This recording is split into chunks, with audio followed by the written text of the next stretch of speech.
ለምንድነው ክርስቲያኖቹ እንጀራውን በመቁረስ እንዲተጉ የተፈለገው?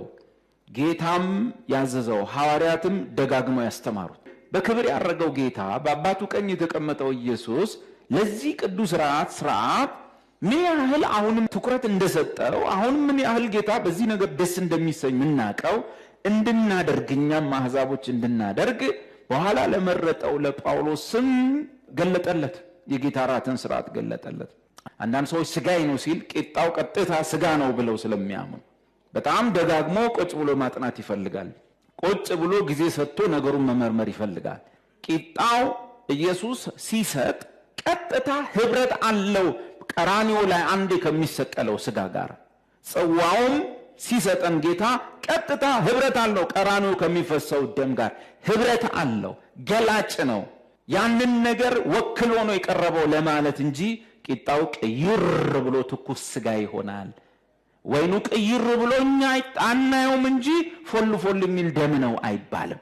ይህ ስንበላው እንጀራ ነው ስጋ አይደለም። አንደኛ ቆሮንቶስ 11 እዚሁ ላይ ይህን እንጀራ ስትበሉ እንጂ ያለው ይህን ስጋ ስትበሉ አላለም። ይህን ጽዋ ስትጠጡ ነው እንጂ ያለው ይህን ደም ስትጠጡ አላለም። ግን ይሄው ጳውሎስ እዚሁ ምዕራፍ 11 ላይ ምዕራፍ 10 ላይ ይህ እንጀራና ይህ ጽዋ ከጌታ ስጋ ማለት ለኃጢአታችን የሞተው ስጋ መስቀል ላይ ያን ስጋ ነው ምናየው ምናስበው ከጌታ ደም ጋር ያ መስቀል ላይ ከፈሰሰው ደም ጋር ህብረት ያለው ነው፣ ገላጭ ነው። በተረፈ ዲያቆናት ያዘጋጁትን እንጀራ ጳውሎስም ስትበሉት እንጀራ ነው ያለውን ቀራንዮ ላይ የተሰቀለው ስጋ ነው፣ ራሱ ነው፣ ትኩስ ስጋ ነው።